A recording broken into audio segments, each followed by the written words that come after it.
There was once a boy named Ryan who had one dream: to become a professional artist. Ever since he was a child, he loved drawing, painting, and creating things from his imagination.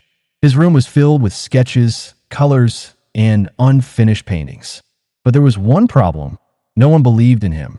His classmates laughed at his drawings. "This doesn't look like a real painting," they said. Even his teachers doubted him. "Art isn't a real career," they told him. His own parents were worried. "Maybe you should focus on something more practical," his father suggested. But Ryan had a fire inside him. He didn't care about what others thought. He wanted to prove to himself that he could be great. One day, he heard about a big art competition in his town. The winner would get a scholarship to the best art school. Ryan saw this as his chance. He spent weeks preparing. He poured his heart into a beautiful painting, working late into the night. The day of the competition arrived. He walked in with confidence, carrying his best work. As he looked around, he saw other artists with incredible paintings. Doubts started creeping in. What if I'm not good enough? But he shook off the fear and submitted his painting. Then the results came. Ryan's name wasn't on the winner's list, not even the top 10. His heart sank. He had given everything, and still it wasn't enough. For days, he didn't touch a paintbrush. He felt like a failure. Maybe everyone was right, he thought. Maybe I'm not good enough.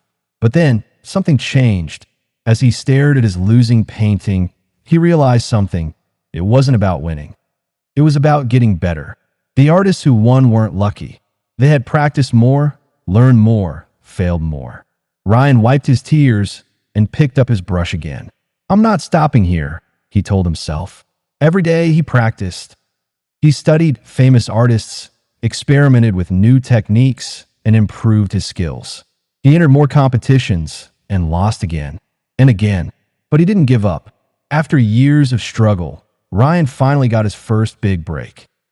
A small gallery noticed his work and offered to display one of his paintings. It wasn't much, but it was a start. More people saw his work, and soon, an art magazine featured his story. One day, he got an invitation to a prestigious art competition, the same one he had lost years ago. This time, he was ready. Ryan walked into the competition hall, looking at the young artists around him. He saw himself in them. The same nervous excitement, the same hope. He submitted his painting, took a deep breath, and waited. And then, something incredible happened. He won. As Ryan stood on stage, holding his trophy, he realized something. Success isn't about talent alone. It's about persistence. If he had quit after his first failure, he wouldn't be here. If he had listened to the doubters, he would have never improved. His journey wasn't easy, but it was worth it. And so, he looked at the crowd and said, "No matter how many times you fail, keep going. Your moment will come."